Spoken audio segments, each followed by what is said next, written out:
Shalom saudara, Sinode Gereja Betel Indonesia atau GBI sebagai bagian dari tubuh Kristus selain menerima pengakuan iman Nisea dan pengakuan iman Rasuli, Sinode GBI juga memiliki pengakuan iman sendiri. Pengakuan iman GBI terdiri dari 12 butir pengakuan yang merupakan ringkasan pokok-pokok kepercayaan dan pengajaran GBI yang bernafaskan Pentakosta. Adapun pengakuan iman GBI versi ringkas adalah sebagai berikut.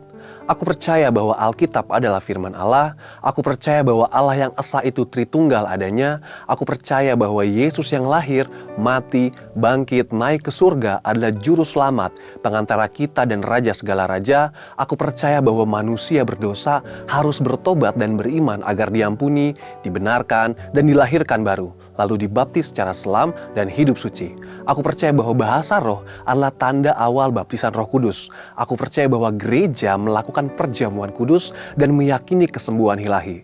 Aku percaya bahwa Tuhan Yesus akan datang kembali, ada kebangkitan tubuh, kerajaan 1000 tahun, hukuman kekal, dan hidup kekal. Dari setiap butir pengakuan iman GBI versi ringkas tadi, kita dapat melihat nafas Pentakostal yang kental, yaitu melalui poin bahasa roh adalah tanda awal baptisan Roh Kudus. Di dalam pengakuan iman GBI versi lengkap, perumusan perihal baptisan Roh Kudus tertulis di butir ke-8 yang berbunyi sebagai berikut. Baptisan Roh Kudus adalah karunia Tuhan untuk semua orang yang telah disucikan hatinya. Tanda awal baptisan Roh Kudus adalah berkata-kata dalam bahasa lidah sebagaimana diilhamkan oleh Roh Kudus. Butir-butir pengakuan iman GBI menunjukkan dengan jelas bukan saja penegasan tentang Tritunggal, tetapi juga karya dari pribadi Allah Tritunggal. Salah satunya adalah karya Allah Roh Kudus, yaitu mengenai baptisan Roh Kudus. Perlu diingat bahwa baptisan Roh Kudus yang tertera di dalam pengakuan iman GBI bukanlah satu peristiwa yang sama dengan pertobatan dan penyatuan orang yang bertobat ke dalam tubuh Kristus. Baptisan Roh Kudus sesungguhnya dimaksudkan untuk memberdayakan orang percaya di dalam sebuah pelayanan dan memberi kekuatan untuk bertahan dalam penderitaan akibat pelayanan yang dilakukannya. Kita dapat melihat hal ini dalam diri Rasul Petrus, seorang pengecut yang menjadi berani bersaksi apapun akibatnya. Atau Rasul Paulus, seorang penganiaya yang menjadi teraniaya karena pelayanannya. Dari sini kita dapat mengambil kesimpulan bahwa baptisan Roh Kudus sangat penting untuk membuat orang percaya dapat melayani tubuh Kristus dengan lebih maksimal. Tentu, hal ini sangat berkaitan dengan penyelesaian amanat agung di akhir zaman ini, di mana kesaksian kita adalah sebuah bentuk penginjilan kepada orang-orang yang belum percaya kepada Kristus. Pengakuan iman Nisea menyatakan hal yang penting mengenai Roh Kudus, yaitu aku percaya kepada Roh Kudus yang jadi Tuhan dan yang menghidupkan, yang keluar dari Sang Bapa dan Sang Anak, yang bersama-sama dengan Sang Bapa dan Sang Anak disembah dan dimuliakan, yang telah berfirman dengan perantaraan para nabi. Pengakuan iman Rasuli pun menyatakan hal yang senada mengenai Roh Kudus, yaitu aku percaya kepada Roh Kudus, gereja yang kudus dan am, persekutuan orang kudus, pengampunan dosa, kebangkitan daging, dan hidup yang kekal. Penempatan Roh Kudus sebagai pribadi yang setara dengan Bapa dan Yesus Kristus tampak dengan kata-kata aku percaya kepada yang mendahului Roh Kudus. Kata-kata yang sama juga tampak kepada Bapa dan Yesus Kristus. Ini menyiratkan bahwa pengagungan dan penyembahan orang-orang yang telah dikuduskan oleh Allah kepada Roh Kudus adalah sama sebagaimana kepada Bapa dan Kristus, yaitu Allah Tritunggal. Pandangan ini sesuai dengan prinsip Pentakostal seperti yang telah kita bahas sebelumnya.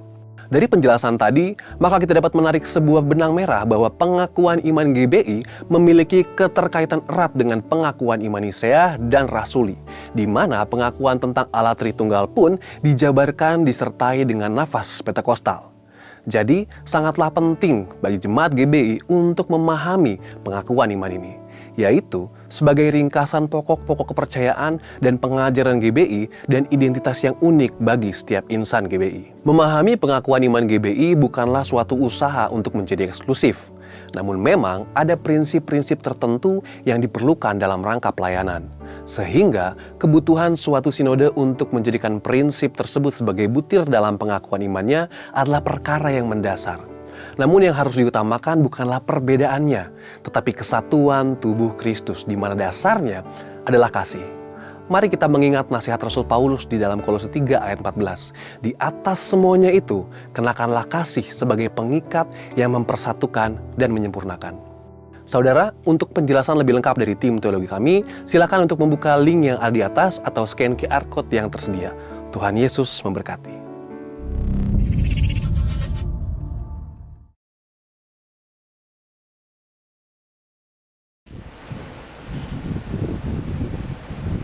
Shalom, selamat pagi semuanya. Saya mengundang kita semua untuk bangkit berdiri bersama-sama. Mari kita memberikan salam yang hangat untuk kanan dan kiri. Katakan shalom, Tuhan Yesus memberkati. Saya percaya setiap kita yang hadir pada pagi hari ini karena Tuhan mengasihi setiap kita, amin. Mari kita memberikan tepuk tangan terbaik untuk Tuhan kita yang luar biasa. Katakan haleluya. Mari kita satukan hati di dalam doa. Shakara barata kala bashiki la barata kala shekela barata kala bashakara barata kala bashi. Kami bersyukur Tuhan, kami bersyukur. Terima kasih Bapa.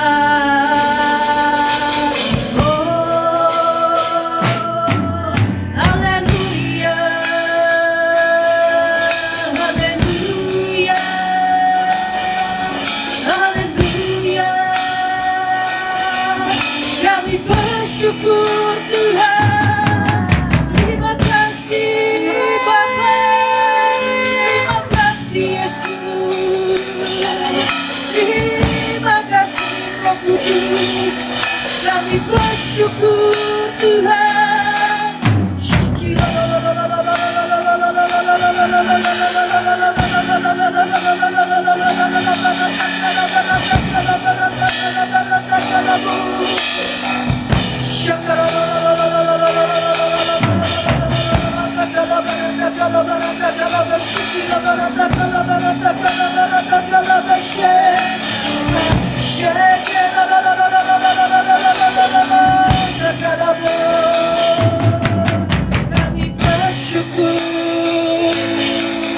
Kami bersyukur Tuhan, layakkan kami Tuhan.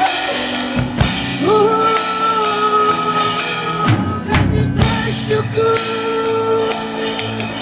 terima kasih Bapa, terima kasih ya Roh Kudus. Haleluya. Kami bersyukur Tuhan, Kau mengundang setiap kami untuk hadir Tuhan bersama-sama pada pagi hari ini ya Bapa. Sungguh indah kami bisa bersama-sama dengan Engkau, bahkan dengan saudara seiman Tuhan di tempat ini. Kami bisa menyatukan hati kami dengan Engkau Tuhan pada pagi hari ini ya Bapa. Berkati setiap kami yang hadir Tuhan di tempat ini, bahkan teman-teman kami yang mengikuti ibadah online dimanapun mereka berada. Biarlah hadirat-Mu, lawatan-Mu melingkupi setiap kami. Kami percaya kesembuhan yang ilahi yang Tuhan berikan bagi setiap kami. Yang sakit Tuhan akan sembuhkan oleh darah Yesus. Yang berbeban berat Tuhan akan lepaskan, Tuhan akan menghibur, Tuhan akan menguatkan setiap kami di dalam nama Tuhan Yesus Kristus. Kami tahu Tuhan kedatangan Engkau sudah semakin singkat ya Bapa. Tahun ini adalah tahun amanat agung. Biarlah setiap kami bisa melakukan penuntasan dengan jiwa-jiwa yang akan Tuhan percayakan bagi setiap kami. Biarlah kami yang telah dimuridkan, kami juga bisa memuridkan setiap mereka ya Aba. Mampukan setiap kami, berikan kami yang hati yang lemah lembut, berikan kami Tuhan hati yang teduh, berikan kami Tuhan hikmat dan pengertian yang ilahi, sehingga kami bisa Tuhan dituntun dengan Roh Kudus, sehingga hal yang tidak mungkin akan menjadi mungkin di dalam kehidupan kami. Biarlah Tuhan selalu sertai Tuhan di dalam pelayanan kami, sehingga GBI Pantai Permata bisa mengembang ke kanan dan ke kiri. Penuaian jiwa terjadi Tuhan di wadah kami, di dalam nama Tuhan Yesus Kristus. Terima kasih ya Aba, beracarlah Tuhan di tengah-tengah kami, sehingga ibadah kami dari awal pertengahan sampai akhir Engkau yang membimbing setiap kami ya Aba. Dan kami serahkan Tuhan ibadah kami ke dalam tangan kasih-Mu. Hanya di dalam nama Tuhan Yesus Kristus kami mengucap syukur dan berdoa. Kita sama-sama katakan amin. Berikan tepuk tangan terbaik untuk Tuhan kita yang luar biasa. Mari kita sama-sama memperkatakan Mazmur 91. Dalam lindungan Allah, orang yang duduk dalam lindungan yang maha tinggi dan bermalam dalam naungan yang maha kuasa akan berkata kepada Tuhan, tempat perlindunganku dan kubu pertahananku, Allahku yang ku percayai. Sungguh dialah yang akan melepaskan engkau dari jerat penangkap burung, dari penyakit sampar yang busuk. Dengan kepaknya ia akan menudungi engkau, di bawah sayapnya engkau akan berlindung. Kesetiaannya ialah perisai dan pagar tembok. Engkau tak usah takut terhadap kedahsyatan malam, terhadap panah yang terbang di waktu siang, terhadap penyakit sampar yang berjalan di dalam gelap, terhadap penyakit menular yang mengamuk di waktu petang. Walau 1000 orang rebah di sisimu dan 10.000 di sebelah kananmu, tetapi itu tidak akan menimpamu. Engkau hanya menontonnya dengan matamu sendiri dan melihat pembalasan terhadap orang-orang fasik. Sebab Tuhan ialah tempat perlindunganmu, yang maha tinggi telah kau buat tempat perteduhanmu. Malapetaka tidak akan menimpa kamu, dan tulah tidak akan mendekat kepada kemahmu. Sebab malaikat-malaikatnya akan diperintahkannya kepadamu untuk menjaga engkau di segala jalanmu. Mereka akan menentang engkau di atas tangannya, supaya kakimu jangan terantuk kepada batu. Singa dan ular tedung akan kau langkahi. Engkau akan menginjak anak singa dan ular naga. Sungguh hatinya melekat kepadaku, maka aku akan meluputkannya, aku akan membentenginya, sebab ia mengenal namaku. Bila ia berseru kepadaku, aku akan menjawab. Aku akan menyertai dia dalam kesesakan. Aku akan meluputkannya dan memuliakannya. Dengan panjang umur akan kukenyangkan dia, dan akan kuperlihatkan kepadanya keselamatan daripadaku. Amin. Katakan haleluya. Saya percaya pagi hari ini kita semuanya berjiwa muda, sehingga kita bisa melompat, bersorak-sorai untuk memuliakan Tuhan. Amin. Mari kita sama-sama tepuk tangan untuk memuliakan Tuhan.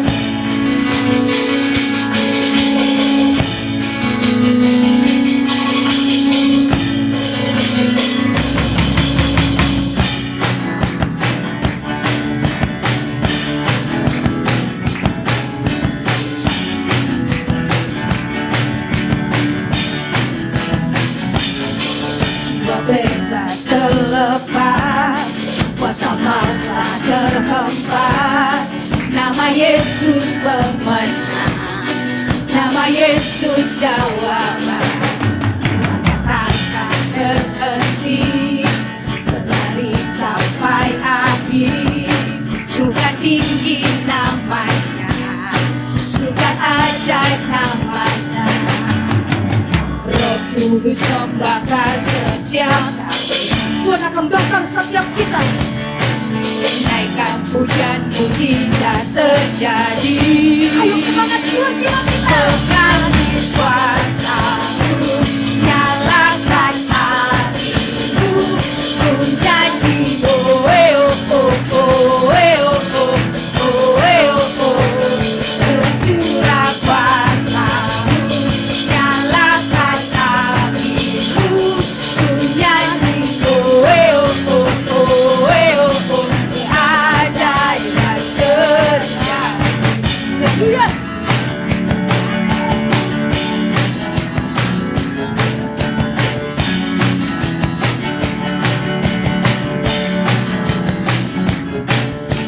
Bebas terlepas, kuasa maut telah terhempas. Nama Yesus pemenang, nama Yesus jawaban. Langkah takkan terhenti, berlari sampai akhir. Surga tinggi namanya, surga ajaib namanya. Roh Kudus membakar setiap setiap kali. Bakar, bakar. Naikkan pujian mujizat terjadi. Ayo sama-sama. Mengalir kuasa-Mu, nyalakan hatiku. Menyanyi oh eh oh oh oh eh oh oh oh eh oh oh oh. Tercurah kuasa-Mu, nyalakan hatiku. Menyanyi oh eh oh oh oh eh oh oh. Keajaiban terjadi. Dalam sidang bermain, mari kita menikmati kebaikan Tuhan.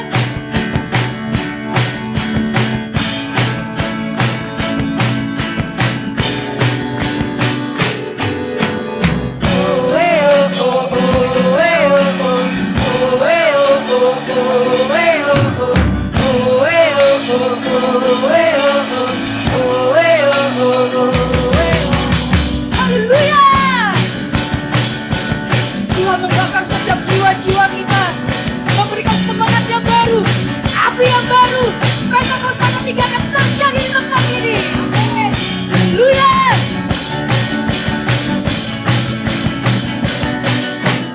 Roh Kudus membakar setiap kali. Bakar, bakar. Naikkan pujian mujizat terjadi. Ayo mari. Mengalir kuasa-Mu, nyalakan hatiku. Menyanyi oh eh oh oh oh eh oh oh oh eh oh oh. Tercurah kuasa-Mu, nyalakan hatiku. Menyanyi oh eh oh oh oh eh oh oh. Keajaiban terjadi. Haleluya!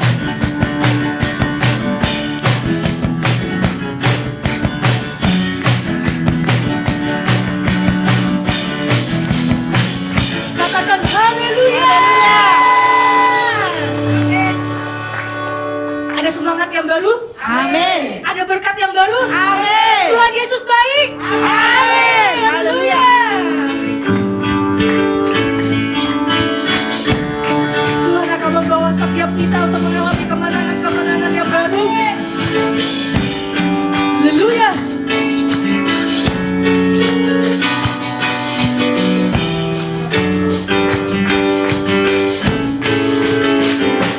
Bukan bangkit, nyatakan kemuliaannya. Bukan bangkit, nyatakan kebesarannya.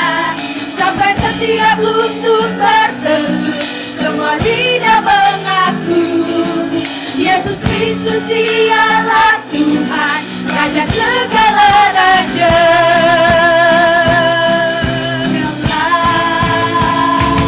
Bukan bangkit, nyatakan kemuliaannya. Bukan bangkit, nyatakan kebesarannya. Sampai setiap lutut bertelut, semua lidah mengaku Yesus Kristus dialah Tuhan, Raja segala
setiap lutut tertunduk, semua lidah mengaku Yesus Kristus dialah Tuhan, Raja segala raja.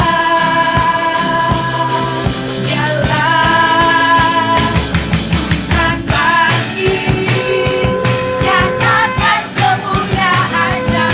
Tuhan bangkit, nyatakan kebesaran-Nya. Sampai setiap lutut berteduh, semua lidah mengaku Yesus Kristus dialah Tuhan, Raja segala raja. Dialah Raja. Api kemuliaan-Nya tercurah dari surga, penuhi kami semua, bangkitlah gereja-Nya. Api kemuliaan-Nya tercurah dari surga, Yesus akan pada dunia. Haleluya, bahwa Yesuslah Raja. Api kemuliaan-Nya tercurah dari surga, penuhi kami semua, bangkitlah gereja-Nya. Api kemuliaan-Nya tercurah dari surga, beritakan pada dunia bahwa Yesuslah Raja segala raja.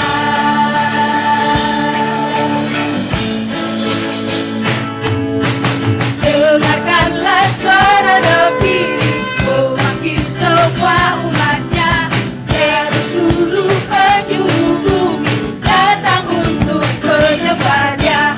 Dengarkanlah suara Nabi, memanggil semua umatnya, gereja Tuhan bersatu tinggi, mengangkat tinggi panjinya. Kesiap maju jangan lengah, Yesus panglima kita. Gunakan semua senjata Allah dalam kuasa Roh Kudus. Ayo kali sama-sama. Api kemuliaan-Nya tercurah dari surga, penuhi kami semua, bangkitlah gereja-Nya. Api kemuliaan-Nya tercurah dari surga, beritakan pada dunia bahwa Yesuslah Raja segala raja. Yes Lord. Api kemuliaan-Nya tercurah dari surga, penuhi kami semua, bangkitlah gereja-Nya. Api kemuliaan-Nya tercurah dari surga, beritakan pada dunia. Saya percaya bahwa Yesuslah Raja. Api kemuliaan-Nya tercurah dari surga, penuhi kami semua, bangkitlah gereja-Nya. Api kemuliaan-Nya tercurah dari surga, beritakan pada dunia bahwa Yesuslah Raja. Api kemuliaan-Nya tercurah dari surga, penuhi kami semua, bangkitlah gereja-Nya.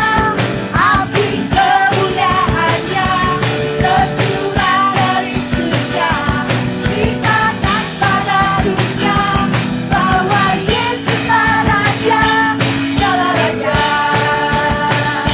Segala raja. Segala raja. Haleluya. Kaos kanan kiri katakan engkau sungguh luar biasa. Katakan haleluya. Haleluya. Silakan duduk di dalam hadirat Tuhan. Kita satukan hati, kita persiapkan persembahan kita. Mari kita bersatu di dalam doa. Terima kasih Tuhan Yesus, Engkau sangat baik. Api kemuliaan-Mu tercurah di tempat ini ya Tuhan.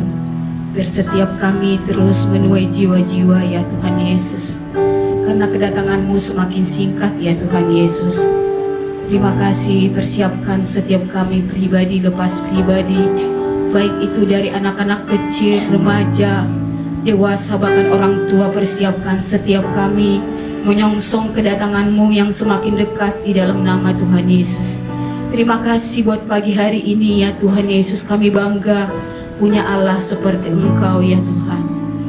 Bapa, sebentar kami akan memberikan persembahan bagi gereja-Mu di tempat ini. Berkati setiap usaha, pekerjaan setiap anak-anak-Mu di dalam nama Tuhan Yesus. Kami minta perlindungan-Mu sempurna bagi gereja-Mu di tempat ini di dalam nama Tuhan Yesus. Terima kasih Roh Kudus, terima kasih.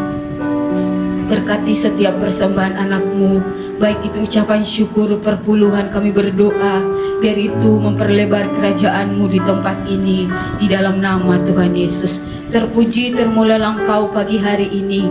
Datanglah kerajaan-Mu ya Tuhan. Jadilah kehendak-Mu di tempat ini seperti di surga. Di dalam nama Tuhan Yesus kami berdoa dan mengucap syukur. Haleluya. Selama memberi semuanya, mari kita siapkan hati kita untuk memuji dan menyembah Tuhan. Dan kita akan mendengarkan firman Tuhan pada pagi hari ini bagi setiap kita. Mari kita buka hati untuk Tuhan. Syukira barata kalaba syakarata kalabarata kalaba syakarata. Syukira barata kalaba syakarata.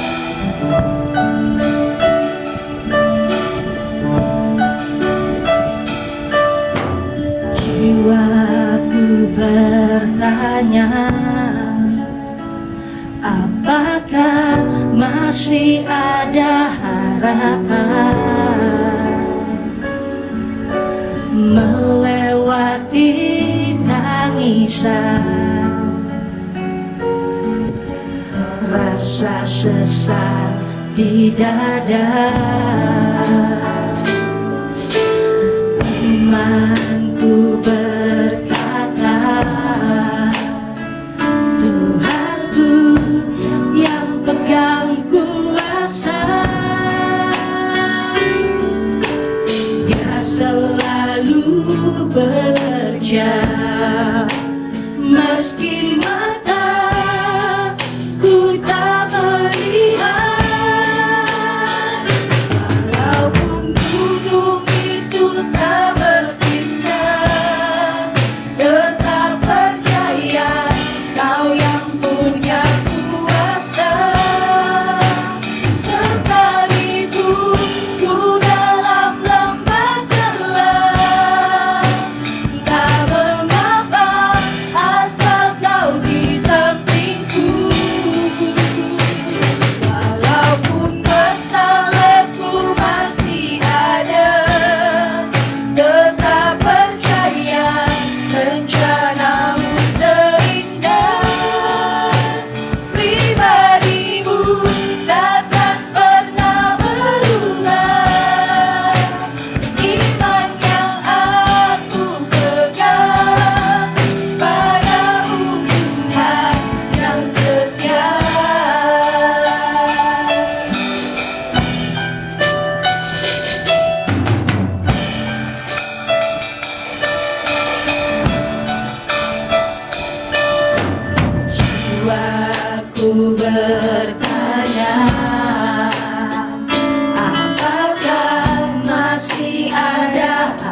Terima kasih Bapa.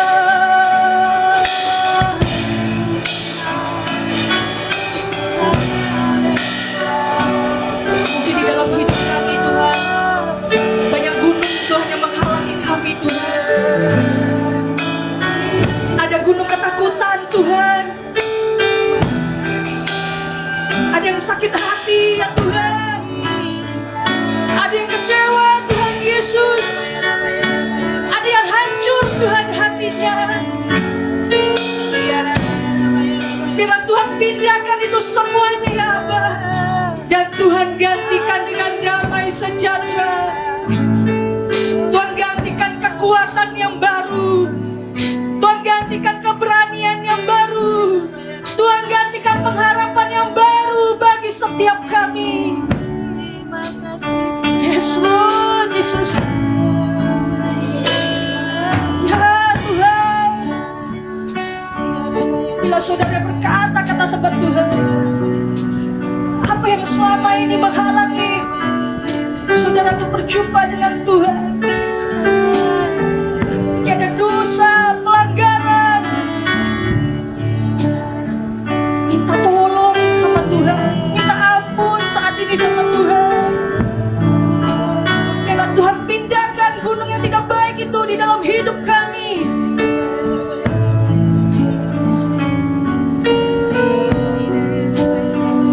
Berikan kamilah kuasa-Mu Tuhan.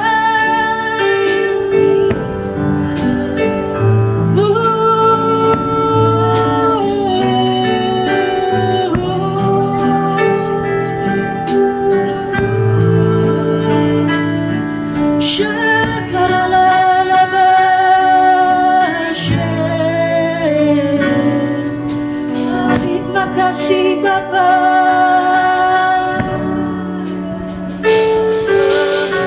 Syakara barataka la barataka. Syakala la la la la la la la la la barataka la basyakala barataka la barataka la basyakala la la la la barataka la barataka la barataka la basyakala barataka la bu. Syakila basyakala la basyakala.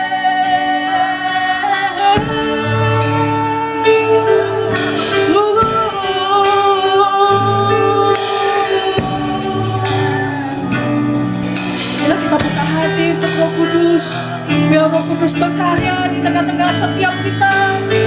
Bebaslah untuk menyembah Dia, bebaslah untuk menyembah Dia. Syakalaba, sakalaba, syakalaba.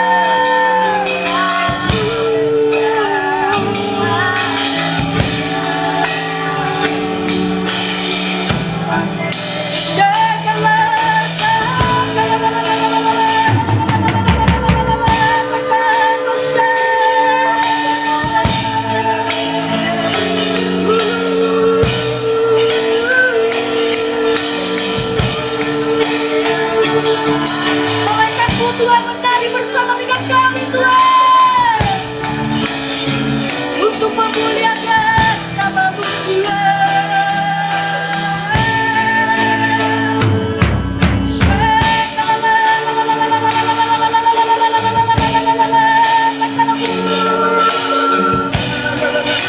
Ya Tuhan, yes.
Biarlah kami selalu terhubung denganmu Tuhan. Selalu melekat Selalu dan selalu melekat di hatimu. Tuhanmu itulah dasar hidupku yang berdaulat akan terhubung denganmu. Selalu melekat di hatimu. Firman-Mu itulah dasar hidupku yang berdaulat atasku. Dengan suara lembut katakan kasih-Mu. Kasih-Mu layakkan seluruh hidupku. Mampukan ku melakukan yang Kau inginkan. Tak bisa ku terlepas, Kau menggenggam tanganku. Ingin lebih mengenal pribadi-Mu. Kasih-Mu Tuhan, kasih-Mu layakkan seluruh hidupku. Mampukan ku melakukan yang Kau inginkan. Tak bisa ku terlepas, Kau menggenggam tanganku.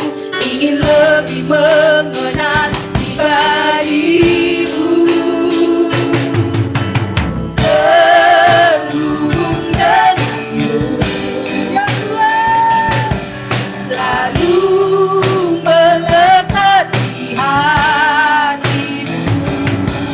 Firman-Mu itulah dasar hidupku yang berdaulat atasku.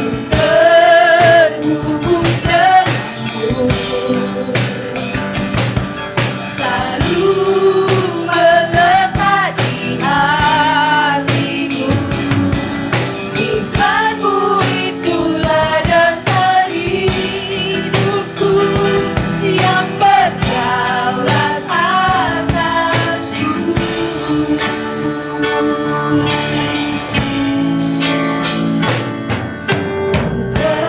Terhubung denganmu. Di dalam hadirat Tuhan, saya mengundang kita semua untuk bangkit berdiri bersama-sama. Pejamkan mata kita, angkat tangan kita bersama. Firman-Mu itulah dasar Karena kita berserah kepada hidupku Tuhan. yang berdaulat atasku. Terhubung denganmu. Kami mau selalu Tuhan terhubung denganmu Tuhan. Selalu melekat di hatimu. Firman-Mu itulah dasar hidupku yang berdaulat atasku. Kita mendeklarasikan bersama-sama. Aku punya Tuhan yang besar, yang telah berjanji dan sanggup menggenapi. Imanku bersepakat, percaya kuasa-Nya. Ku terima sekarang kemenangan dari-Mu. Aku punya Tuhan yang besar, yang telah berjanji dan sanggup menggenapi. Imanku bersepakat, percaya kuasa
sayangi kami. Kami adalah tubuh-Mu yang hidup. Kami ada karena Engkau hidup. Terima kasih Bapa. Kau selalu baik dan terlalu baik buat kami. Bapa dalam sorga, kami juga bersyukur buat undangan-Mu pagi menjelang siang ini. Karena kami tahu undangan-Mu berharga buat kami. Undangan-Mu selalu ingin memberkati kami. Karena Kau adalah sumber segala sumber Allah. Terima kasih Bapa yang baik di dalam nama Tuhan Yesus. Kami diberikan kesehatan, kekuatan, kerinduan, kehausan, cuaca juga mendukung. Bahkan saudara seiman bersama-sama dengan kami dalam keunitian sorga. Terima kasih Tuhan kami berada di tempat ini. Urapi hamba-Mu, urapi kami semua ya Roh Kudus. Sehingga kedatangan kami tidak sia-sia. Tapi kedatangan kami untuk kami boleh bawa pulang berkat sorga di dalam nama Tuhan Yesus. Apa Bapa berikan kami telinga seorang murid, hati seorang hamba untuk merendahkan diri di hadapan, fokus mendengarkan firman. Biar roh takut akan Tuhan, roh pengenalan akan Tuhan mengalir di tempat ini. Sehingga kami semakin jatuh cinta kepada Yesus dalam nama Tuhan Yesus. Berbicaralah Bapa dalam hadirat-Mu. Kami siap duduk diam mendengarkan isi hati. Segala hormat, pujian, kuasa, kemuliaan, kemasuknya bagi-Mu Tuhan. Dalam nama Tuhan Yesus Kristus, kami ucap syukur dan berdoa. Yang siap dengan firman Tuhan sama-sama katakan amin. Silakan duduk Bapak Ibu Saudara-saudara sekalian terkasih dalam Kristus Yesus. Shalom. Haleluya. Puji Tuhan. Saya baru kali ini pakai baju koneng-koneng. Luar biasa. Ada sesuatu yang baru. Kuning melambangkan kemuliaan Tuhan juga. Ya. Haleluya. Hari ini saya begitu bersemangat. Terima kasih tim TPW yang sudah berjerih lelah untuk membawa kami semua masuk dalam hadirat Tuhan. Ini luar biasa, dan itu semua karena kemuliaan Tuhan. Beri kemuliaan dulu buat Tuhan. Saya sangat diberkati dengan pujian penyembahan barusan, khususnya dengan lagu-lagu yang selaras dengan firman Tuhan hari ini.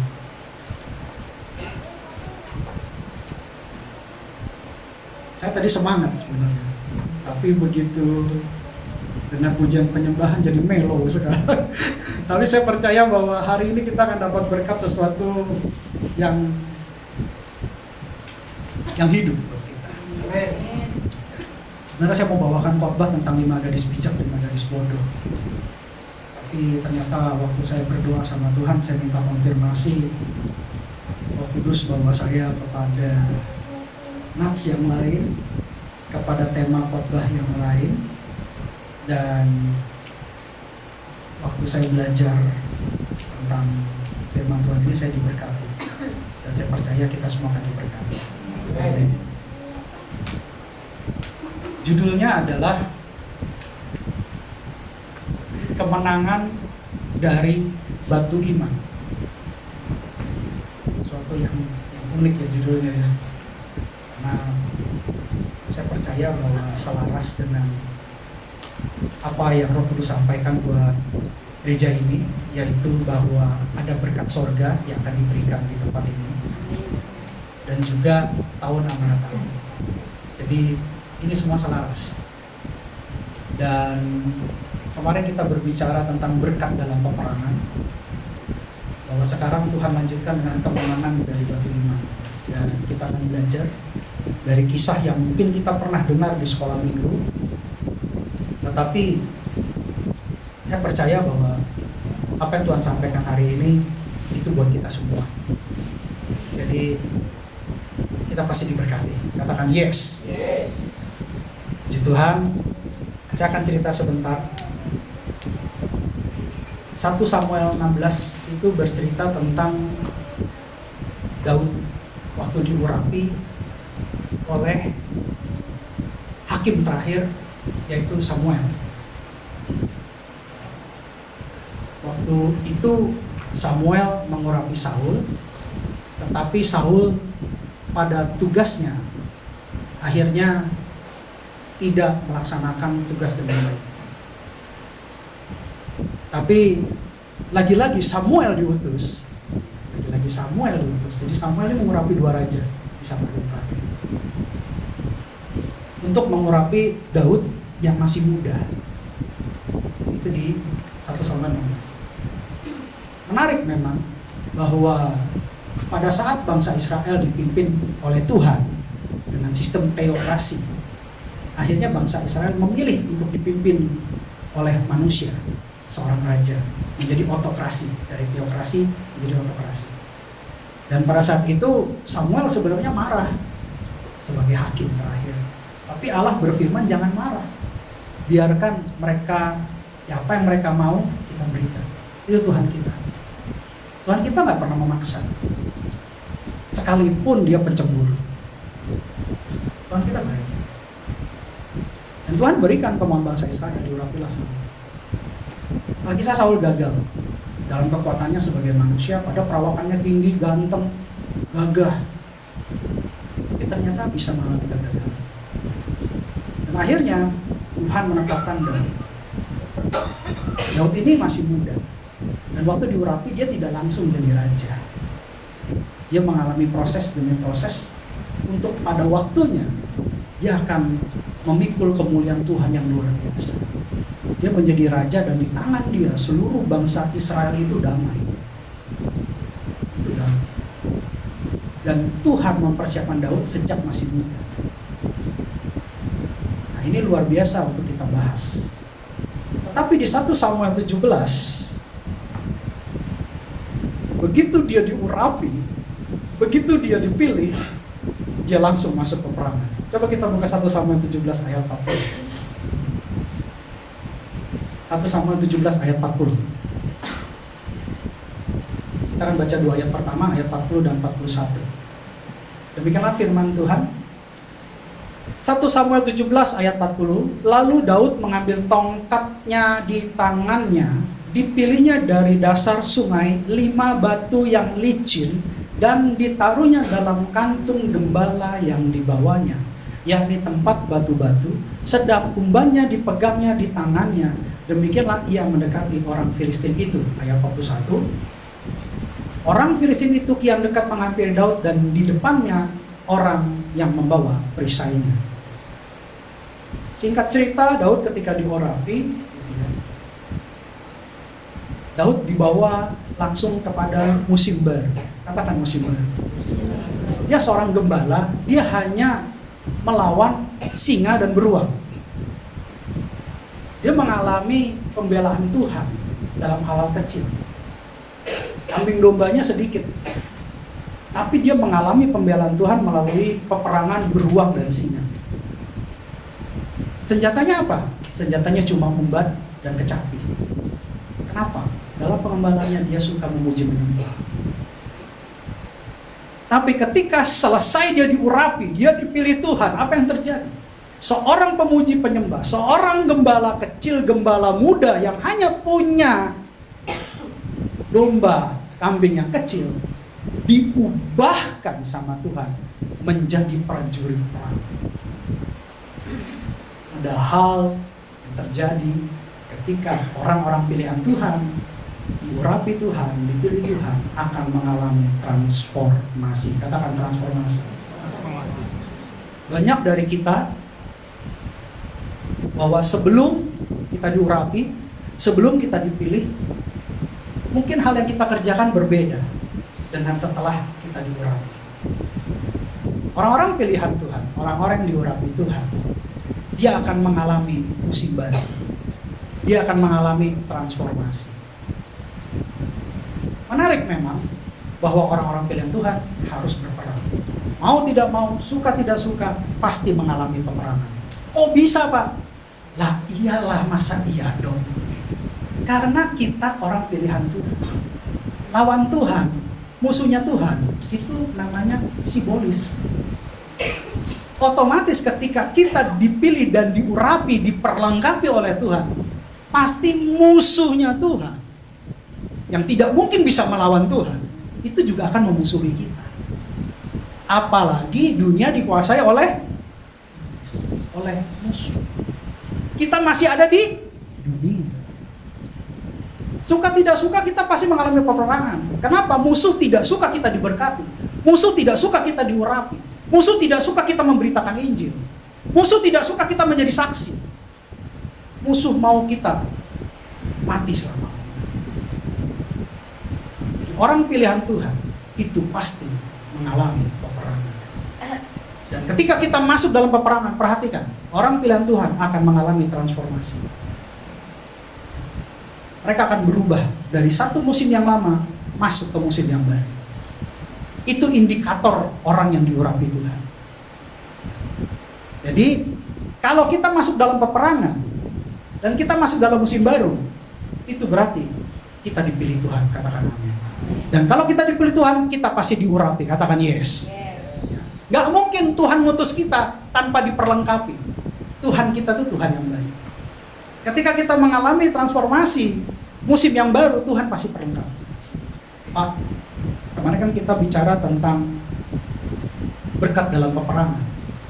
Kalau kita masuk dalam peperangan, itu emang ada berkat.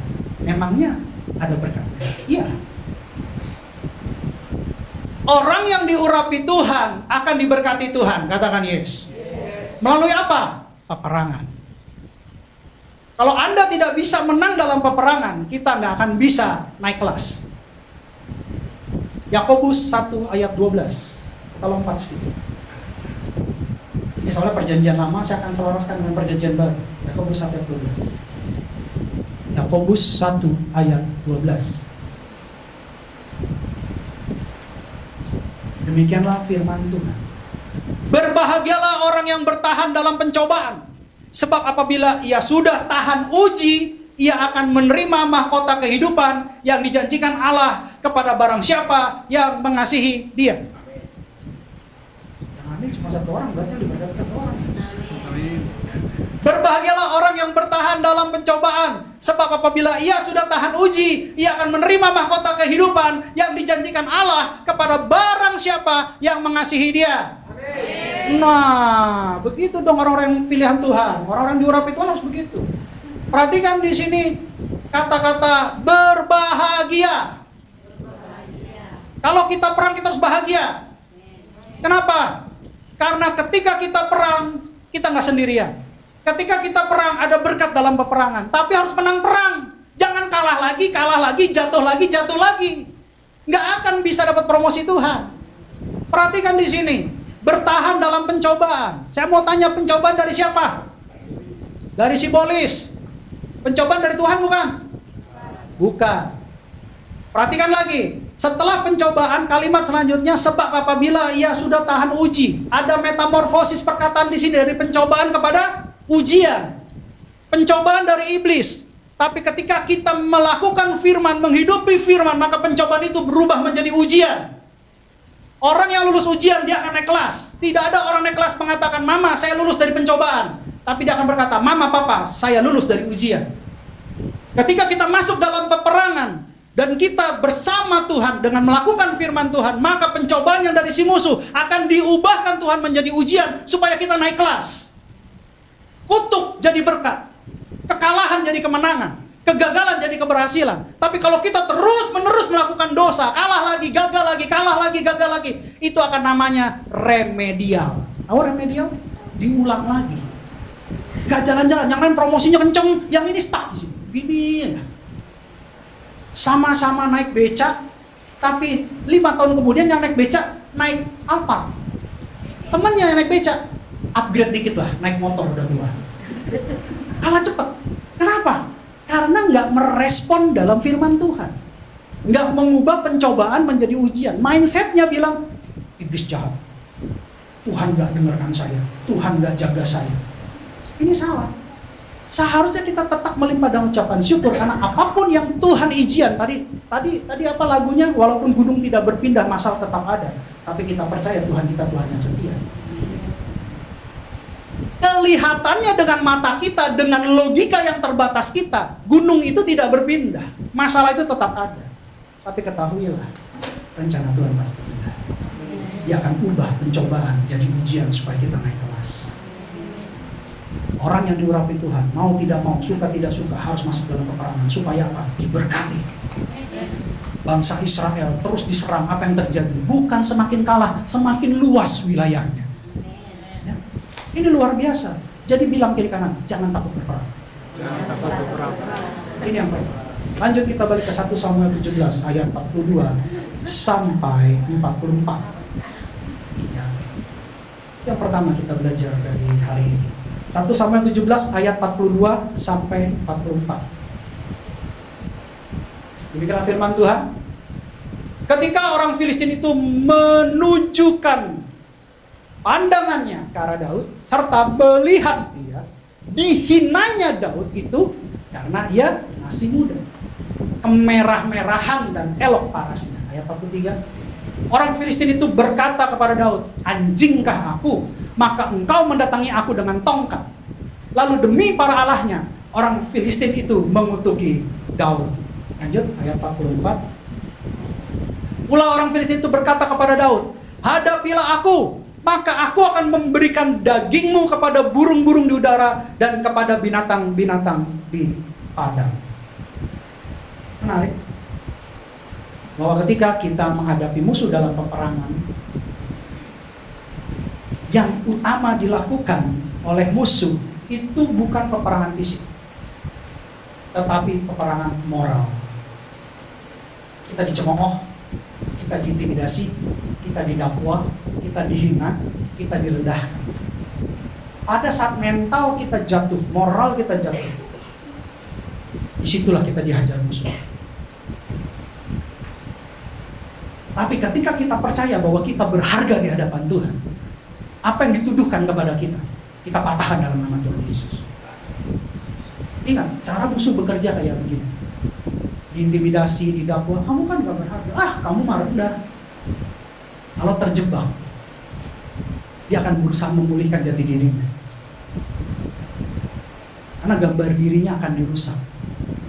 Penyerangan pertama adalah gambar diri, padahal kita ini berharga dan serupa segambar dengan Allah. Banyak musuh mengintimidasi, mendakwa kita dengan status sosial. Hati-hati. Jika kita dianggap tidak berharga, kita mau menunjukkan siapa kita. Ini cara musuh bermain. Tapi kalau kita merendahkan diri di hadapan kita, biar Tuhan saja yang dimuliakan, saya tetap saya. Saya tetap dulu apa adanya, sama seperti Tuhan waktu angkat saya sebelumnya. Maka saya percaya musuh tidak akan berhasil mengintimidasi, mendakwa kita. Karena kita tahu kita berharga di hadapan Tuhan. Kita diciptakan serupa segambar dengan Allah. Jangan sampai kita rusak gambar dirinya. Jangan sampai kita rusak gambar diri. Itu tujuannya iblis, merusak gambar diri. Yang kedua, yang ketiga, ayat 45 sampai 47. Demikianlah firman Tuhan.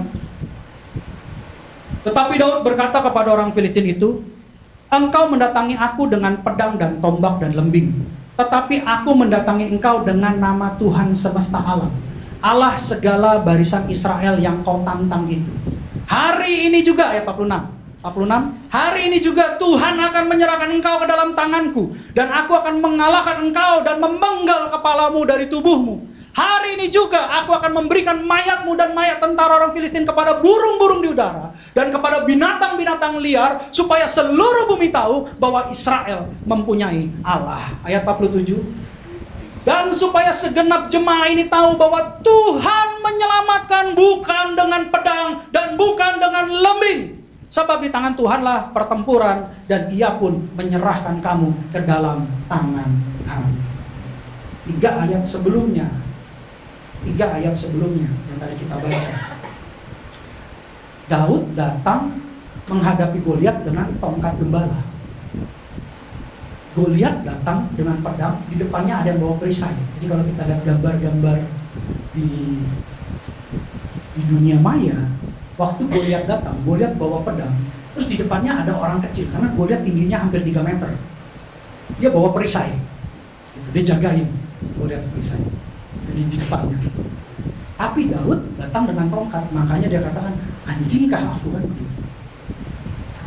Padahal Daud tidak membawa pedang, Daud tidak membawa apa, tapi Daud hanya membawa apa adanya, itu tongkat gembala dia. Selama dia belajar menghajar beruang dan singa. Lalu di 3 ayat selanjutnya gitu ya, 3 ayat selanjutnya, kalau kita perhatikan di ayat 45, coba lihat di ayat 45. Perhatikan di sini. Perhatikan di sini ya. Saya ulang lagi. 3:21. Tetapi Daud berkata kepada orang Filistin itu, engkau mendatangi aku dengan pedang dan tombak dan lembing. Tetapi aku mendatangi engkau dengan nama Tuhan semesta alam, Allah segala barisan Israel yang kau tantang itu. Perhatikan. Orang yang diurapi akan masuk dalam peperangan. Yang kedua, peperangan itu dimulai dari moral. Intimidasi, pendakwa, sehingga ketika mental kita jatuh, moral kita rusak, maka iblis akan masuk. Itu celah, lubang kecil yang membuat iblis masuk. Yang kedua. Yang ketiga, peperangan yang kita alami harus dipastikan peperangan untuk Tuhan, bukan untuk kita. Perhatikan di sini. Perhatikan di sini. Aku mendatangi engkau dengan nama Tuhan semesta alam, Allah segala barisan Israel yang kau tantang itu. Goliat menantang Israel, tapi secara tidak langsung Goliat menantang Allah Israel. Daud berperang bukan untuk dirinya.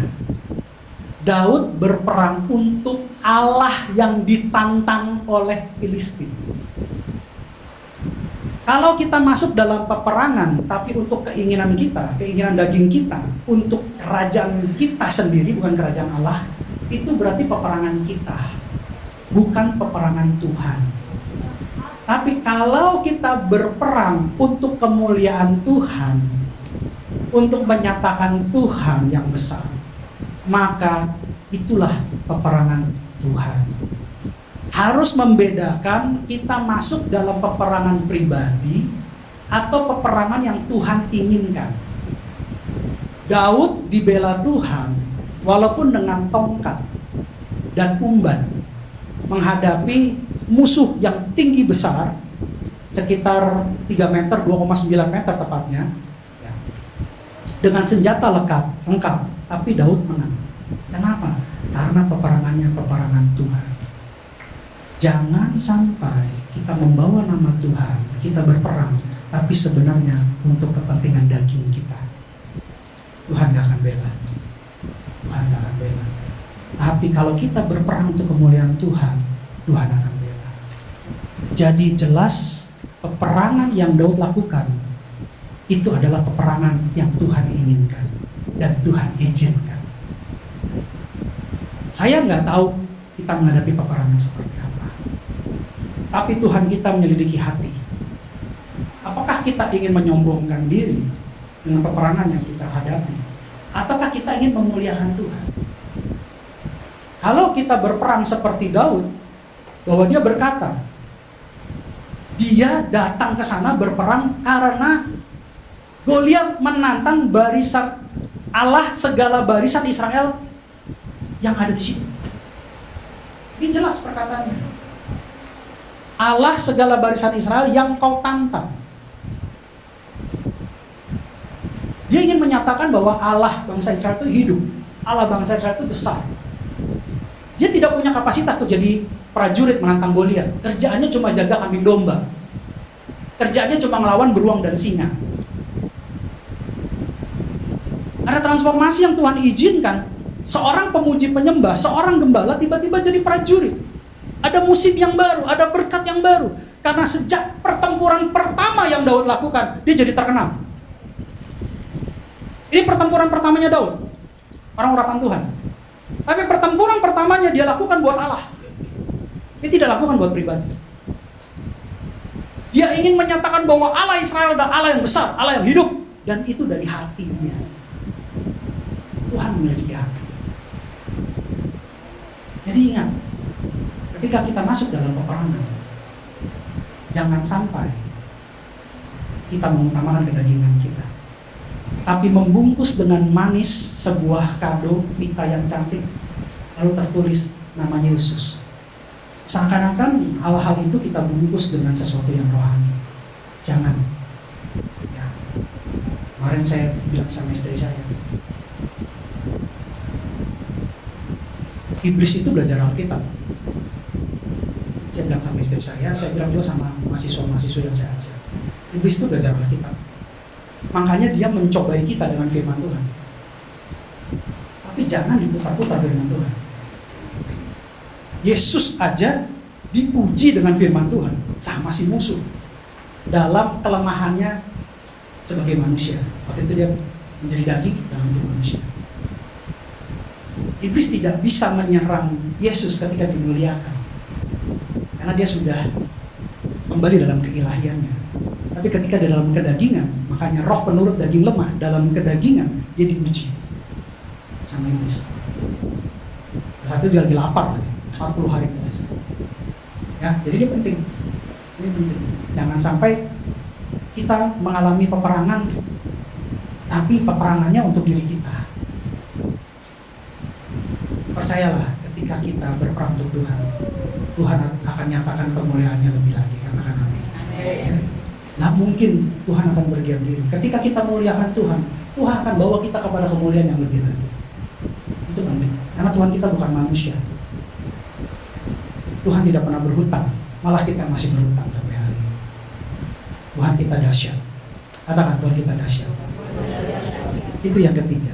Yang keempat, kita lanjutkan di ayat 48 sampai 50. Demikianlah firman Tuhan, ayat 48. Ketika orang Filistin itu bergerak maju untuk menemui Daud, maka segeralah Daud berlari ke barisan musuh untuk menemui orang Filistin itu. Ayat 49. Lalu Daud memasukkan tangannya ke dalam kantungnya. Diambilnyalah sebuah batu dari dalamnya, diumbannya.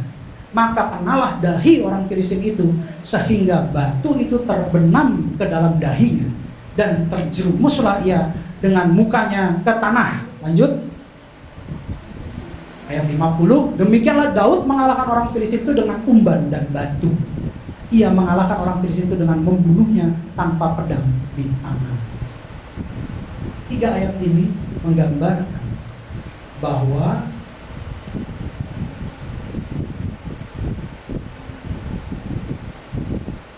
untuk menang, ketika dalam peperangan harus pakai cara Tuhan, jangan pakai cara manusia. Cara manusia, kalau musuhnya bawa pedang, kita harus bawa pedang. Kalau musuhnya pakai pistol, kita harus bawa pistol. Tapi cara Tuhan ini unik.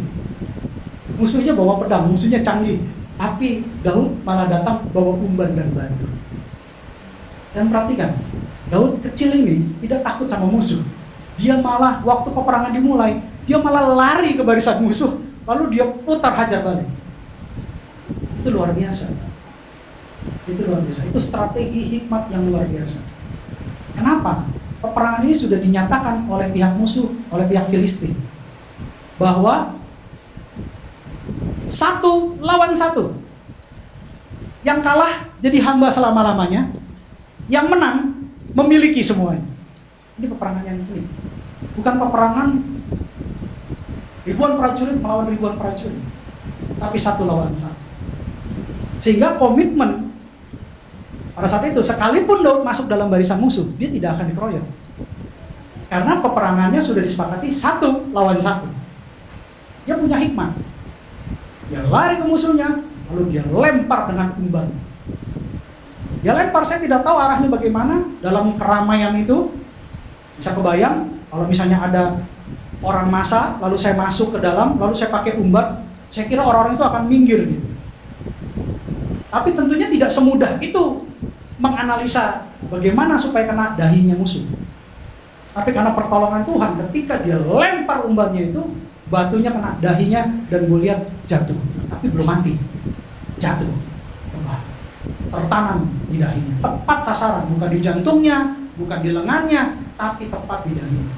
Saya percaya itu adalah tangan Allah yang membuat batu itu, nggak tahu Daud lempar di mana, membuat musuh langsung jatuh. Karena peperangan itu adalah milik Allah. Itu luar biasa. Apa yang mau saya sampaikan di sini? Ketika kita dituntun sama Tuhan untuk memakai cara Tuhan, bukan cara manusia, maka percayalah, Tuhan akan berperang gantikan kita.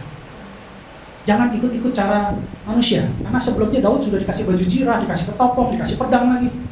Tapi dia bilang, aduh berat banget, gak bisa gerak saya. Dia lepas semua. Dia pakai caranya Tuhan. Saya percaya dia dekat sama Tuhan, dia bisa dengar-dengaran sama Tuhan, dia pakai cara Tuhan. Yaitu dengan batu umban. Dia bawa sebenarnya berapa? 5. Ya tadi ayat pertama. Tapi yang digunakan 1. Dan langsung mengenai dahinya. Pertanyaannya, kenapa dia bawa 5? Bukan 1. Kenapa dia bawa 5 batu umban? Harusnya kan gue lihat 1 lawan 1. Cukup 1 atau 2 buat backup. Tapi kenapa dia bawa 5? Ada yang tahu? Saya percaya Daud punya hikmat. Sekalipun dia memakai batu dengan caranya Tuhan, tapi dia berhikmat. Tahu dari mana? Kita buka ayatnya.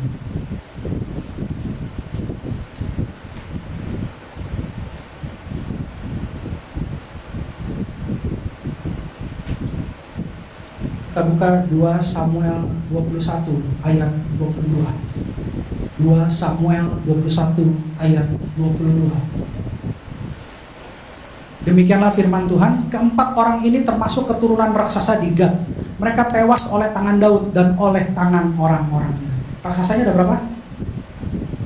4. Raksasa ini 4, belum termasuk Goliat. Jadi raksasa orang Filistin itu ada banyak. Sehingga Daud mempersiapkan diri, kalau memang benar-benar terjadi pertempuran kecurangan, dia sudah persiapkan batu yang baru. Dia punya hikmat. Dia tidak melihat peperangan itu cuma satu titik, tapi dia melihat secara luas. Itu hikmat. Dan saya percaya itu dari Tuhan. Kalau kita kekurangan hikmat, kita minta sama Tuhan. Yakobus 1 ayat 5. Daud memiliki batu iman, tetapi iman juga berjalan dengan hikmat. Demikianlah firman Tuhan. Tetapi apabila di antara kamu ada yang kekurangan hikmat, hendaklah ia memintakannya kepada Allah yang memberikan kepada semua orang dengan murah hati, dengan tidak membangkit-bangkit, maka hal itu akan diberikannya kepadanya. Perikop Yakobus 1 setelah mengatakan salam, itu adalah iman dan hikmat. Batu iman yang Daud lemparkan itu disertai oleh hikmat. Dan saya percaya orang-orang yang dekat sama Tuhan, orang yang diurapi Tuhan, punya hikmat. Katakan yes. Yes. Itu penting. Jadi kalau dalam peperangan jangan hanya melihat satu titik, tapi lihat dari sisi-sisi yang lain. Ingat, peperangan harus dengan cara Tuhan. Kemenangan harus dengan cara Tuhan, bukan dengan cara manusia. Jangan orang pencemooh kita balas dengan pencemooh. Jangan, biarkan aja. Ada waktunya Tuhan, nanti akan dipelajari semua. Selubung-selubung yang tidak terlihat akan disobekkan dan dipertemukan. Pasti, itu pasti. Tinggal tunggu waktu aja. Lanjut. 1 Samuel 17.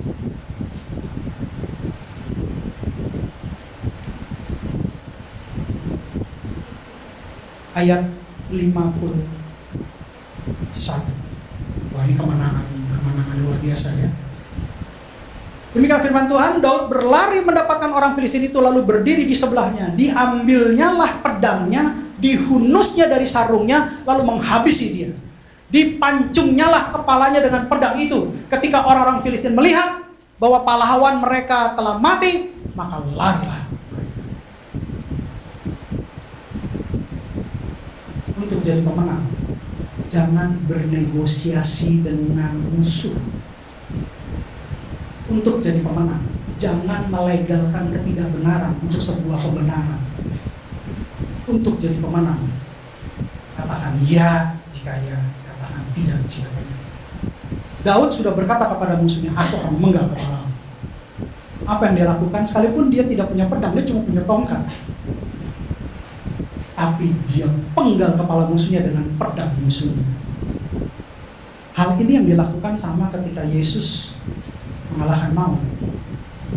Untuk bisa mengalahkan maut, memberi kemenangan buat kita, dia harus mati. Dia harus masuk dalam kerajaan maut untuk mengambil kunci kerajaan maut dan mengalahkan maut. Daud mengalahkan Goliat dengan pedang Goliat. Yesus mengalahkan maut, dia harus masuk dalam kerajaan maut. Ini Ini adalah sesuatu kemenangan yang Tuhan berikan kepada kita. Bukan hanya kemenangan dalam peperangan masalah kita, tapi kemenangan yang membawa kita kepada kehidupan kekal selama-lamanya. Ini penting, karena hidup di dunia ini sementara, Bapak Ibu. Apa yang kita punya itu nggak abadi. Kalaupun kita dipercayakan sama Tuhan jadi bendaharanya Tuhan, pakailah untuk kemuliaan Tuhan. Jangan kita muliakan diri kita, muliakan Tuhan. Ketika kita muliakan Tuhan, Tuhan akan muliakan kita lebih lagi. Itu pasti. Saya sudah mengalami itu pasti. Jadi poin berikutnya yang kita pelajari, bahwa kita tidak boleh melakukan kebenaran, tapi tetap berjalan dalam kebenaran. Ayat 52 sampai 54. Demikianlah firman Tuhan. Maka bangkitlah orang-orang Israel dan Yehuda, mengejar bersorak-sorak, lalu mengejar orang-orang Filistin sampai dekat Gad dan sampai pintu gerbang Ekron. Dan orang-orang yang terbunuh dari orang Filistin bergelimpangan di jalan ke Saaraim sampai Gad dan sampai Ekron. Lanjut ayat 53. Kemudian pulanglah orang Israel dari perburuan hebat atas orang Filistin, lalu menjarah perkemahan mereka. Ayat 54. Dan Daud mengambil kepala orang Filistin yang dipancungnya itu dan membawanya ke Yerusalem. Tetapi senjata-senjata orang itu ditaruhnya dalam kemah.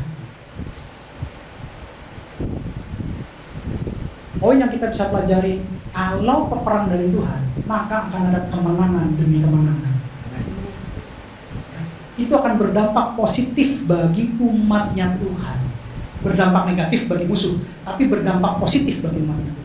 Gara-gara satu orang, Daud yang mengalahkan Goliat, apa yang terjadi? Semua bersemangat, semua bersorak-sorai, dan bahkan semua dapat berkat. Katakan amin. Amin. Mundur satu ayat, 53. Kita baca sama-sama, 3, 2, 1. Kemudian pulanglah orang Israel dari perburuan hebat atas orang Filistin, lalu menjarah perkemahan mereka. Siapa yang menjarah? Ada Daud dari situ. Daud menjarah nggak? Daud pegang kepala, sibuk dia pegang kepala. Gak mungkin satu tangan pegang kepala, satu pegang senjata dia, tongkat dia. Terus hartanya mau kasih apa? Taruh di ransel. Dia nggak jarah. Dia bawa kepala orang Filistin itu. Tapi yang menjarah, yang dapat berkat, itu adalah bangsa Israel. Orang yang diurapi Tuhan, orang yang mengalami peperangan bersama Tuhan, orang yang diberi kemenangan sama Tuhan, dia akan memberi kemenangan bagi banyak orang. Dia akan menjadi berkat buat banyak orang. Ini peperangan sorgawi, ini yang namanya berkat sorga. Kalau peperangan buat diri sendiri itu nggak ada gunanya. Tapi peperangan bersama Tuhan, peperangan untuk kemuliaan Tuhan, peperangan untuk membawa berkat sorga, maka percayalah bukan satu orang yang diberkati, tapi seluruh umat Tuhan pasti diberkati. Ini luar biasa. Kita belajar lagi sesuatu. Itu ciri khasnya peperangan dalam Tuhan. Dan yang terakhir, tapi bukan terakhir, ayat 56 sampai 58.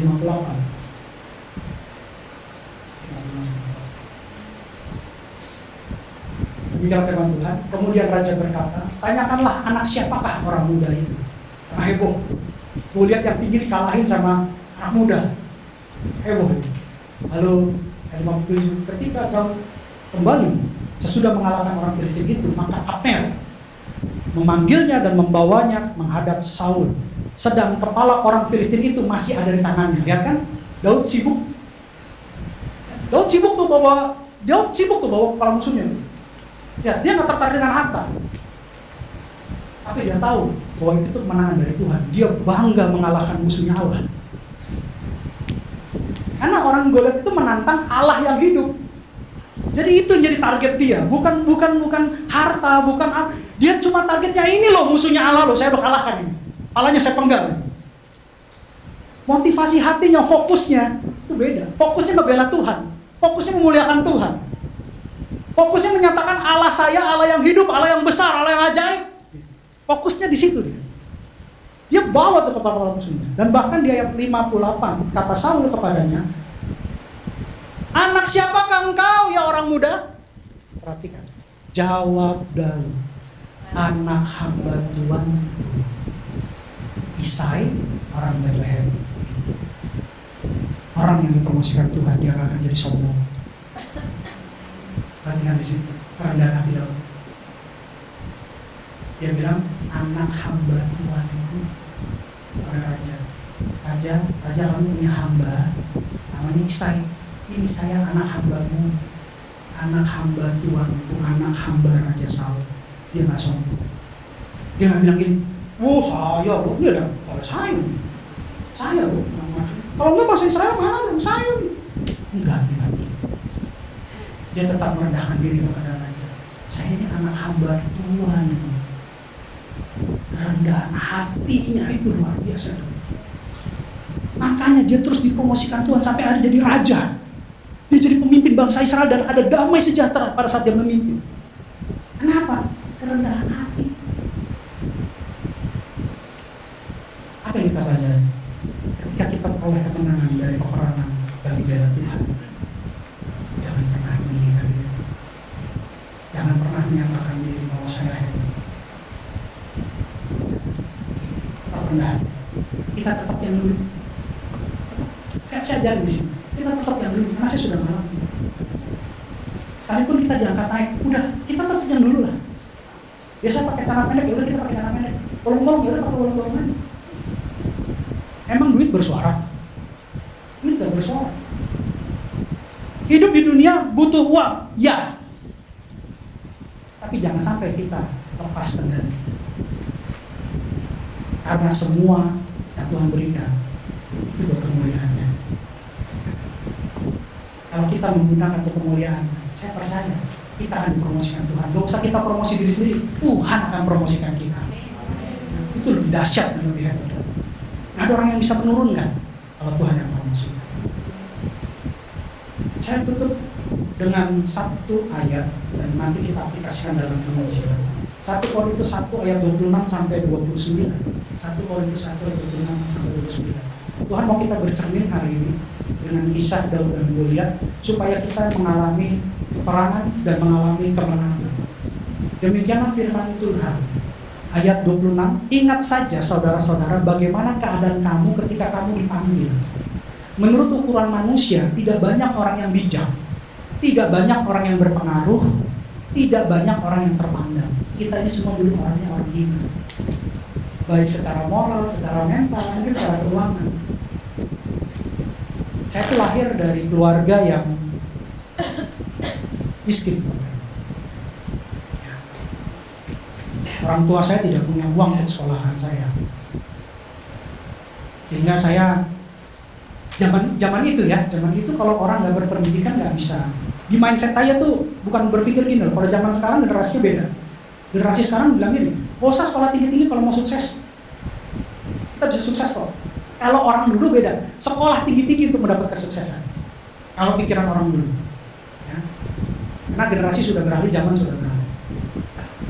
Apa yang terjadi? Sekarang aja ujian beda. Kalau dulu kita ujian kerja keras belajar. Minum kopi aja campur garam supaya nggak tidur. Mau praktek lah. Kalau yang mau lembur minum kopi sama garam.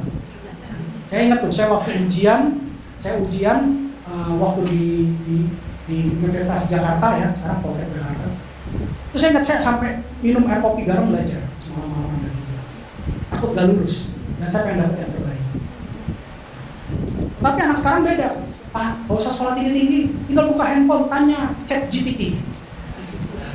Sebenarnya dapat jawabannya, Pak. Itu anak kuliah saya juga gitu, saya tanya, ya buka handphone semua. Saya bilang, ya kalian pada nanya apa, ChatGPT ya? Saya kasih pertanyaan, gak bakal ada jawabannya tuh di ChatGPT. Jadi beda zaman, beda metode. Tapi kalau saya ingat ayat ini, saya bukan siapa. Saya bukan orang bijak. Saya bukan orang berpengaruh. Siapa yang kenal saya? Dan gak banyak orang yang memandang saya. Banyak, karena kami orang miskin. Kalau mau dihormati, kalau mau pandang, jadilah orang kaya, pasti dipandang. Kalian salah ngomong pun dibilang benar. Karena orang kaya. Orang miskin gak ada temennya. Coba ingat masa-masa kita dulu.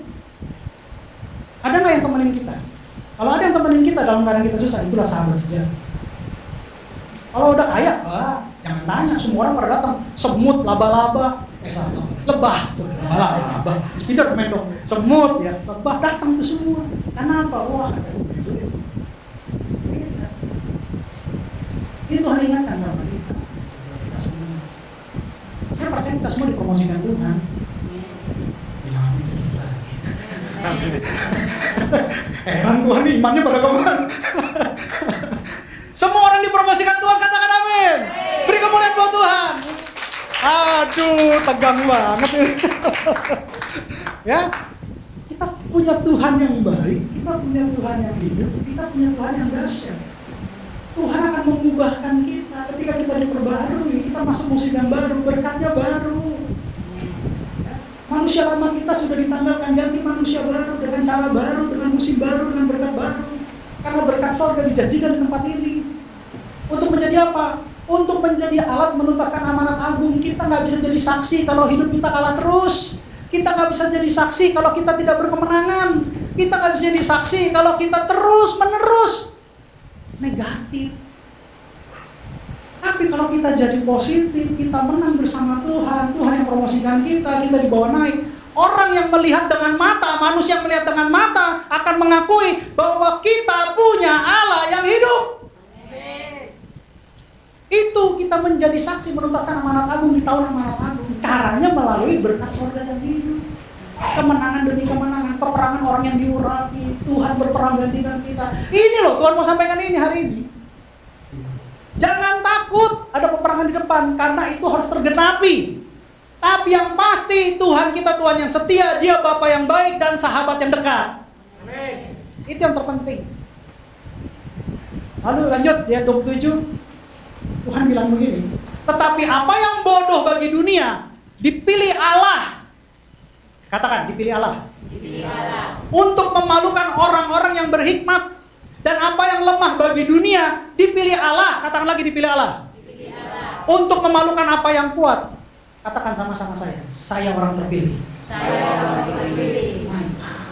Lanjut, ayat berikutnya, ayat 28. Dan apa yang tidak terpandang dan yang hina bagi dunia dipilih Allah. Katakan lagi, dipilih Allah. Dipilih Allah. Bahkan apa yang tidak berarti dipilih Allah. Katakan lagi, dipilih Allah. Dipilih Allah. Untuk meniadakan apa yang berarti. Kita ini semua orang pilihan Tuhan. Kalau orang dipilih Tuhan pasti diurapi, Bapak Ibu. Gak mungkin gak diurapi. Ya, kita harus punya iman itu. Kita ini orang pilihan Tuhan. Ya, kita diurapi. Jadi kalau ada perang, jangan cengeng. Jangan setel lagu gelas-gelas kaca. Pulangkan saja. Jangan kayak begitu. Nyanyinya ku menang di dalam Yesus Tuhan. Ku menang. Nah, begitu. Setan gemetar. Kita punya batu iman seperti Daud. Batu yang kecil bisa mengalahkan Goliat yang besar. Karena kita orang pilihan. Sehingga apa yang terjadi? Ayat 29. Supaya jangan ada seorang manusia pun yang memegahkan diri di hadapan Allah. Tapi memuliakan, bukan memuliakan diri. Saya banyak mengalami kemenangan dalam Tuhan. Bahkan sampai hari ini saya masih mengalami kemenangan. Beberapa hari ini saya lihat pesannya Perdana Menteri Singapura. Ya, saya nggak bisa sharing karena pakai bahasa Inggris. Tapi intinya bahwa akan ada peperangan besar dalam perekonomian. Karena dua negara yang menguasai perekonomian, US dan China, sekarang sedang tidak baik-baik saja dunia. Itu hal yang harus kita doakan. Siap atau tidak siap, kita pasti alami. Karena itu Roh Kudus ajarin kita hari ini supaya kita jangan takut. Karena peperangan dari Tuhan. Ya.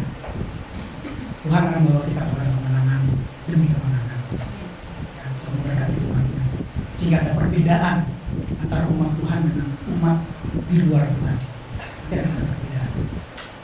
Yang terpenting kita siap. Roh Kudus mengajarkan kita untuk kita siap. Jangan takut, jangan khawatir. Tapi lebih dekat lagi sama Tuhan. Saya percaya berkat bangsa-bangsa akan mengalir pada kita. Amin. Pak, tahu dari mana Pak? Perhatikan hari Sabtu Minggu. Di Batam ini akan banyak turis-turis dari Malaysia dan Singapura datang. Harta bangsa-bangsa ada buat Bapak. Kota Batam adalah kota kunci. Ya. Tapi jangan doakan yang nggak baik-baik. Pak, doakan nih Pak, biar akhir-akhir Singapura punya istri orang ini. Jangan doakan yang begitu. Tapi doakan yang baik-baik sehingga berkat bangsa-bangsa itu mengalir ke sini. Saya percaya ketika mereka menginvestasikan uang mereka di tempat ini di kota Batam, maka roda ekonomi Batam akan berjalan. Sekalipun di luar sana tidak baik-baik saja, tapi kota Batam pasti diberkati Tuhan. Amin. Beri kemuliaan buat Tuhan. Bapak Ibu saya undang bangkit berdiri. Pemusik saya undang maju.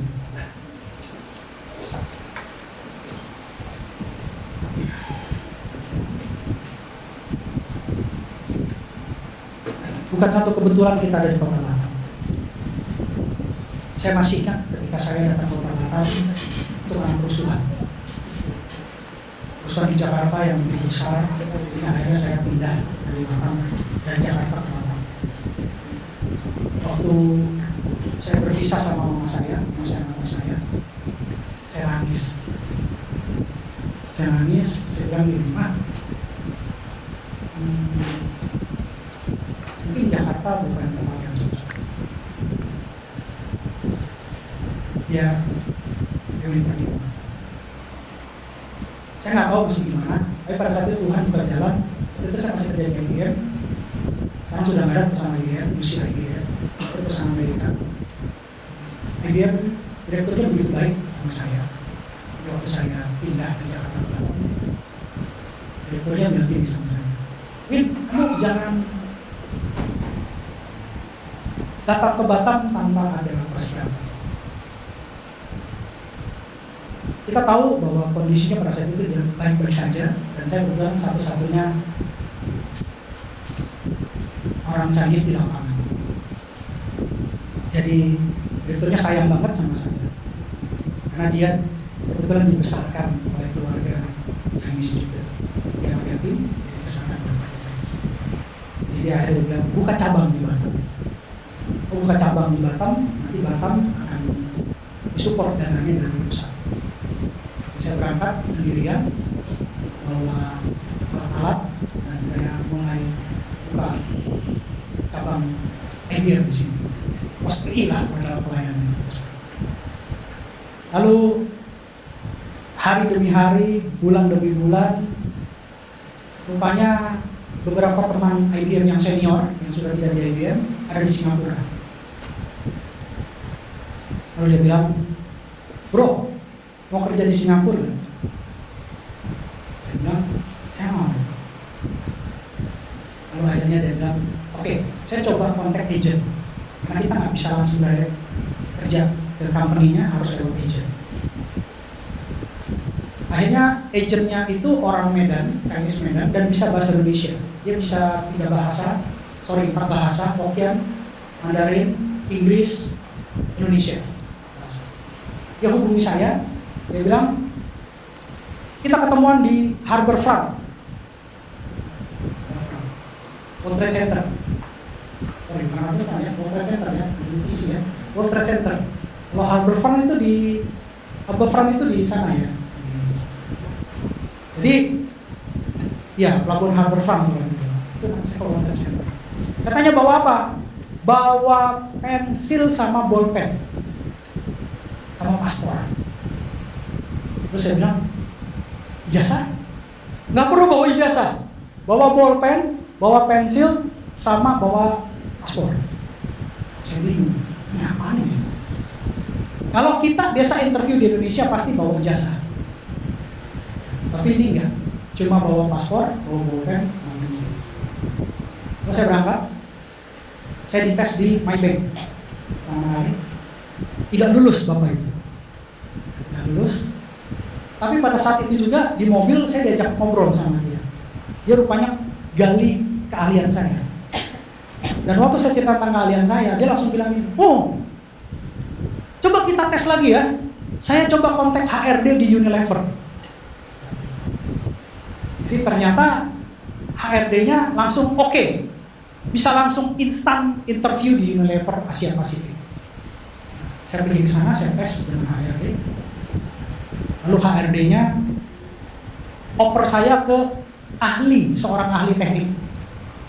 Jadi kalau kita biasa di HRD kan tanya ya, gaji berapa gitu ya, siap kerja kapan? Ini enggak. Dia cuma tanya nama kamu siapa, di mana, kerja kamu sekarang apa. Ya. Habis itu saya di-offer ke satu ruangan lagi, saya ketemu sama manajer IT. Jago sekali orang itu. Dia orang Filipina. Namanya Adon. Jadi saya ke sana, saya tes, lalu dia tanya tentang teknik. Dan ketika saya jelaskan tentang teknik, jadi nggak tanya ada tes IQ itu nggak, teknik langsung. Kalau hard disk rusak, gimana cara gantinya? Kalau server down, harus bagaimana? Dia langsung aplikatif. Ketika saya jelaskan, saya gambar, dan dia bilang, wow, kamu harus kerja di sini. Lalu Adon keluar, bicara dengan HRD, saya dipanggil lagi ke HRD, pindah ruangan lagi. Di situ saya disuruh isi form dan suruh isi nama, alamat, gaji. Waktu itu saya tulis gaji saya $1.500 sih. Bagi saya itu sudah besar pada saat itu, tahun 2000. 1.500. Mau tahu HRD-nya bilang apa? Gaji yang kamu minta terlalu kecil dengan ilmu kamu. Dia coret gaji saya 1.500 diganti 3.000. Ini standar kamu minimum. Saya ingat kejadian itu. Saya cuma bawa pulpen dan pensil sama masuk. Daud cuma bawa tongkat. Tapi peperangan milik Tuhan. Tuhan bisa berikan kemenangan sekalipun kita dengan cara yang mungkin dianggap manusia tidak mungkin bisa menang. Itu gaji awal saya waktu saya kerja di Unilever dengan Asia Pasifik 13 negara. Saya belajar di situ, saya dididik, saya didevelop sampai akhirnya saya terus dibawa Tuhan. Saya kira peperangan yang saya alami dengan kemenangan yang diberikan itu akan terjadi bagi keluarga besar di mana mana. Amin. Tidak ada di sini yang kekurangan. Semua akan menjadi orang-orang yang berkelimpahan dalam segala kebaikan. Saya percaya Tuhan Yesus sayang saya, sayang kita semua. Dia pribadinya tidak berubah. Ada hal yang kita pelajari tadi. Tolong hidupi, maka percayalah semua dari kita mengalami musim yang baru dan berkat yang baru. Amin. Tuhan Yesus memberkati. Mari kita nyanyikan satu lagu girang yang buat kita semangat, karena kita nggak mungkin letih lesu berperang. Kita harus mempunyai semangat gairah untuk berperang. Ya, musuh kita tidak ada apa-apanya. Ayo Roy, kita mulai.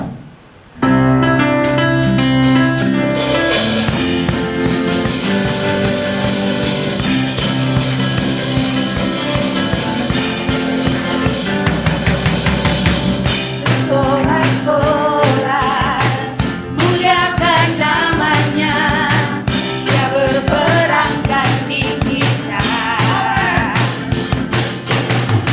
Bertepuk tangan, muliakan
dalam surga, terima kasih buat firman kebenaran. Kami tahu Tuhan bahwa Engkau mengasihi kami, Engkau memperhatikan kami dari tempat kudus-Mu, karena Engkau ingin memuliakan kami supaya kemuliaan-Mu semakin dinyatakan melalui hidup kami untuk menuntaskan amanat agung Tuhan Yesus, memberitakan Injil kabar baik buat banyak orang, sehingga banyak jiwa-jiwa yang akan dibawa kepada Tuhan di dalam nama Tuhan Yesus. Pakai kami sebebas-bebasnya, pakai kami sebebas-bebasnya, biarlah melalui kehidupan kami nama Tuhan dipermuliakan dalam nama Tuhan Yesus.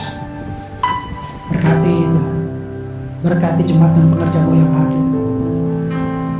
Pulang dari tempat ini, mereka membawa berkat surga, membawa berkat surga yang hidup, termaterai di dalam nama Tuhan Yesus. Roh Kudus, mampukan jemaat dan pengerja yang hadir hari ini untuk berperang bersama Tuhan dan bahkan mengalami kemenangan demi kemenangan di dalam nama Tuhan Yesus. Ada transformasi yang terjadi karena kami katakan, kami deklarasikan kami adalah orang pilihan Tuhan yang diurapi dalam nama Tuhan Yesus. Terima kasih Bapak ya. Terima kasih Bapak firman. Bersyukur Bapak. Mari kita persiapkan untuk menerima berkat yang terbaik dari Tuhan.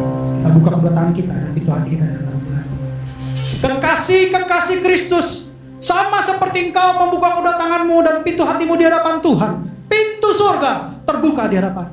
Pulanglah dan terimalah berkat kemenangan, berkat keberhasilan, berkat keberuntungan, berkat kesehatan, berkat kelepasan, berkat pengudusan, berkat keselamatan, berkat Abraham, Ishak, dan Israel, serta kasih karunia yang berlimpah-limpah. Dan shalom dari Allah Bapa kita di surga melalui Tuhan kita Yesus Kristus, dan persekutuan yang manis bersama dengan Roh Kudus mulai saat ini sampai Tuhan Yesus sendiri yang akan menjemput kita semua di awan-awan yang permai pribadi lepas pribadi sampai Maranatha, bahkan sampai selama-lamanya. Setiap kita orang percaya yang sudah menerima berkat sorga sama-sama katakan amin. Sama-sama minggu terus berkati. Shalom.